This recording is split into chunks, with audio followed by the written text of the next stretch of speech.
Hi there. How's everyone doing today? Good. Good. You'll notice that I'm wearing a toga today. Why? This is because today we're going to dig a little deeper into ancient Greece. Alright, so, what is a citizen? I want you all to close your eyes and imagine, what does a citizen look like? What are their roles and responsibilities? What do the rights of a citizen include? Alright, now I want you to share with a partner very briefly. Sure. A member of the community. Society. Chantel, what do you think a citizen is? A contributing member of a community. That's a very good answer.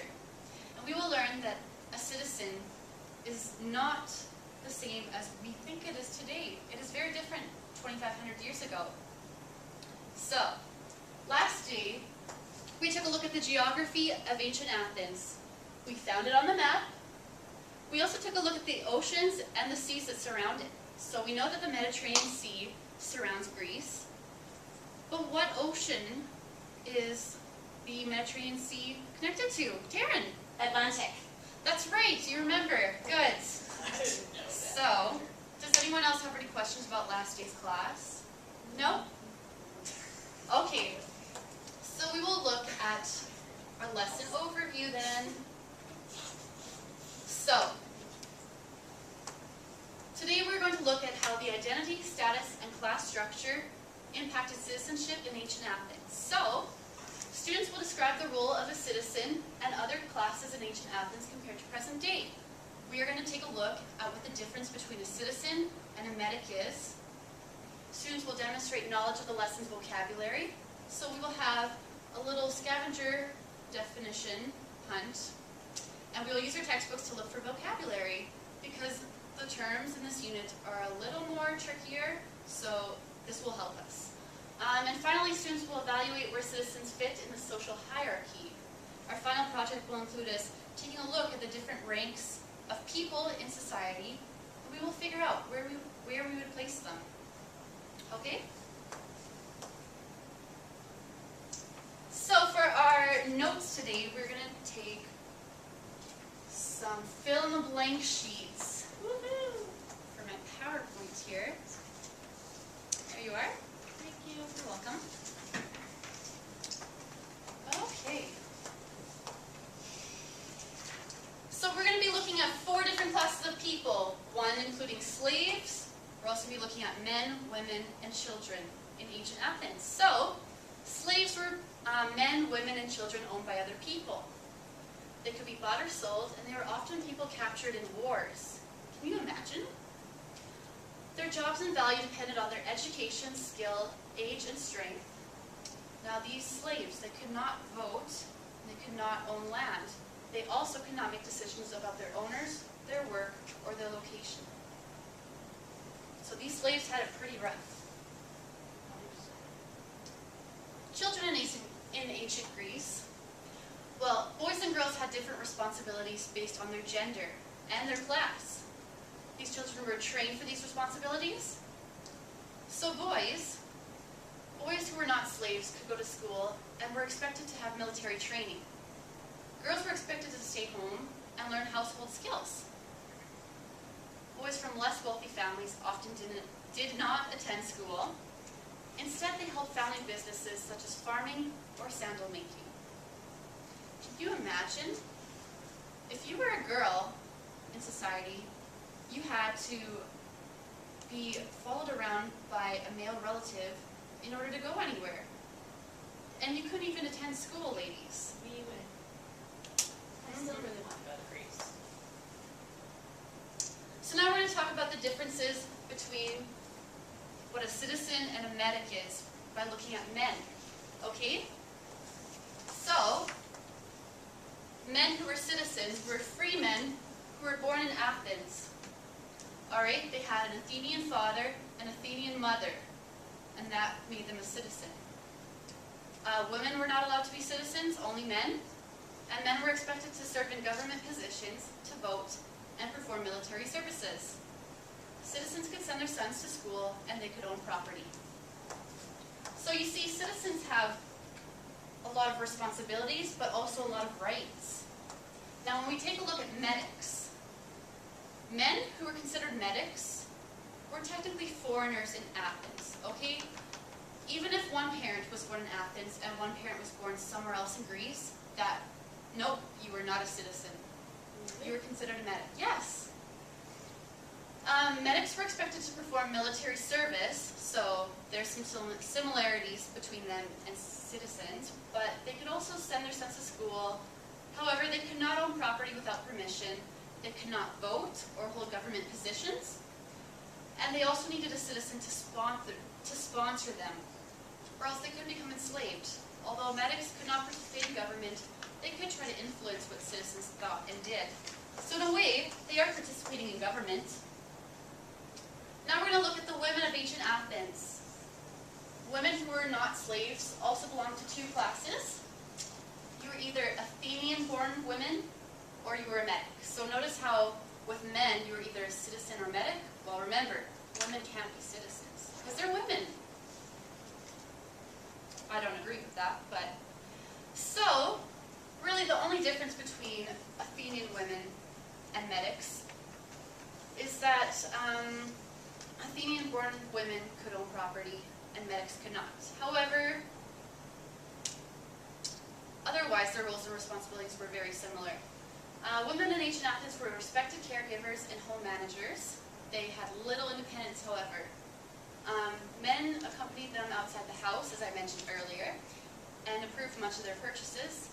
Time was spent in the home, cooking, cleaning, spinning, weaving, and caring for their children. Women could not vote or hold government positions. They could, however, influence the men in their families, and they got news of the city through male relatives, servants, and visits to the agora. Now we will learn that agora is another word for marketplace. All right, so does anyone have any questions? Taryn, would you like to share one fact off your fill-in-the-blank sheet that you found interesting?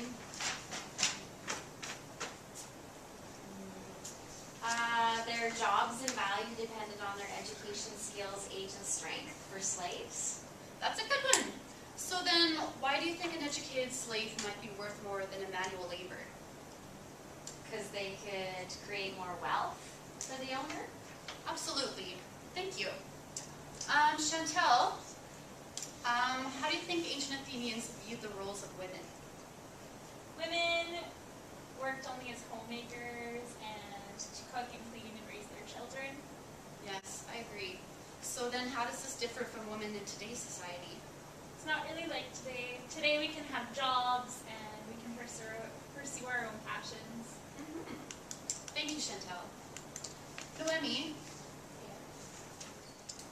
do you feel that slaves and women were important in society? No, not really. Slaves and women didn't have as much rights as the men did. Okay, well if you were to place them on a scale from 1 to 10, 1 being not very important to society, 10 being extremely important, where would you fit slaves and women? Maybe the slaves 2 and the women 4. I think that's accurate because, you know, slaves didn't have very many rights. They couldn't participate in government. They had no influence. So yeah, they would probably be pretty low in importance. Women, however, sure they couldn't hold government positions or go into war, but they did have some influence at least. So, next we're going to look at the vocabulary. So I'm going to hand out a definition scavenger hunt. So your task is to look in your textbook for the definitions. So here I have vocabulary terms. Underneath is the definitions. It's basically just a map sheet. And you're going to use your textbook for this, okay? There you go. What page? 67. Oh, jeez.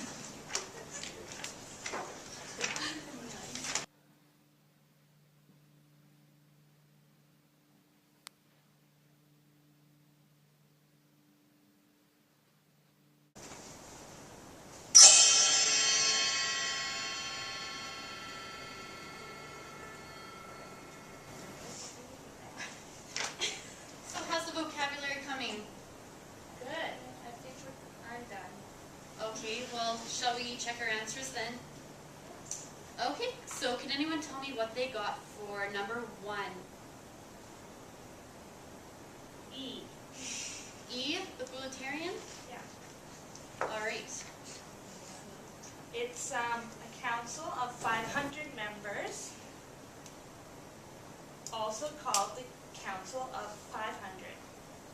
Members were drawn by a lot from a group of Athenian male citizens who were over 30 years old. Thank you. Alright, so what did everyone get for number 5 then? A. Can you explain? Athenian citizens. Free men that were born in Athens and had Athenian-born parents. Expected to serve in government positions, to vote, and to perform military service. Thank you. Chantel, what did you get for number 8? B. Okay, Medics. medics. So what is a medic? Residents of Athens of varied occupations and financial status. They comprise approximately half of the free population, usually Greek in origin, and mostly came from mainland Greece rather than the more remote parts of the Greek world. Thank you, Chantel.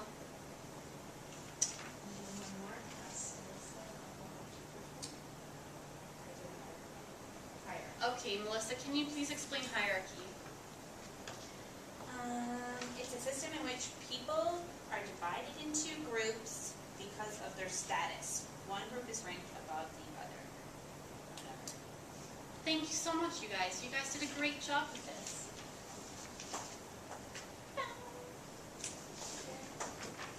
Can you keep this as a study guide? Yes, absolutely. You're going to need it for your final project, okay? And it's also good for when you're studying for your exam. Okay? Perfect. All right, you guys. So we're all finished our definition scavenger hunt. Now it's time for the big project. So, does anyone know what a hierarchy is? Well, basically, a hierarchy is kind of like a pyramid. It's a system of organization, and this is where you place things in order of importance or ranking. So, for example, Noemi mentioned that slaves are probably only worth a 2 out of a scale of 1 to 10. So they would probably go on the bottom because they didn't have as much freedom. Their roles and responsibilities are very restricted, you know. And women, as you mentioned, was a 4.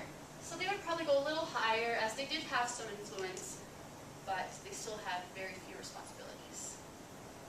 So for this project, we're going to be taking a look at the Athenian social hierarchy. Your task is to take these posters and make your own pyramid. I also have characters from ancient Greece. You're going to cut and glue them. Alright, and then you're going to paste them on your social hierarchy based on how you see them ranked, okay? Now, for example, you may see 2 characters that are very similarly ranked. For example, people in the marketplace and farmers. So you might say, well, I don't really think one's any higher up than the other. So then, at this point, you can put them beside each other on the hierarchy.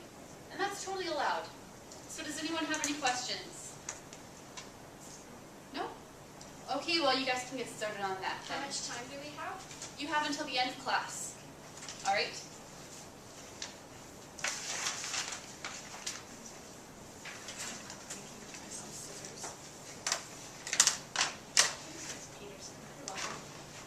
I've also got some markers for you guys.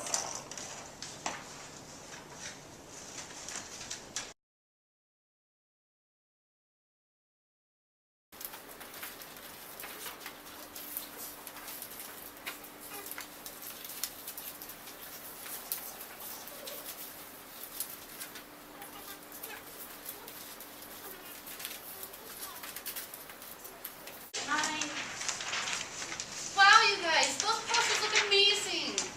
You did such a good job. Oh, Noemi, I see you put the slaves at the bottom. Mommy! Oh,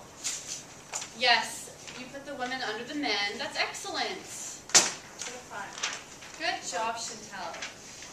It seems you all have a very good understanding of what a social hierarchy is now. So, what have we learned today? Well, first of all, we learned the difference between a citizen and a medic. We know that to be a citizen, you have to have both parents born in Athens. You also, if you're a citizen, you can participate in government and you can vote. Medics, however, they can't participate in government and they can't vote. However, they do influence citizens. Slaves can't participate in decision making, they can't vote, and they have no influence. We also talked about how women can't participate in government and how Athenian women and medics are pretty much similar, except for the fact that Athenian women can influence citizens, while medics can't. Slaves that are women also have few rights. They can't participate in government, they can't vote, and they have no influence. So, does anyone have any questions about today's lesson? No. Alright then, so before you go, I would like you guys to write a little exit pass. Just write a paragraph about if you were a citizen in ancient Athens, what role would you like to play? So you can hand this in to me before you go, and I would also like you to hand in your social hierarchy. Also remember to hand in your permission slips to the field trip to the museum. They're due tomorrow, so if I don't give them back, then you won't be going.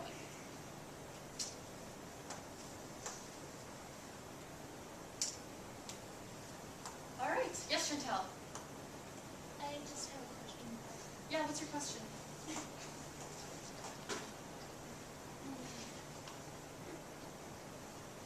Thank you. You're welcome.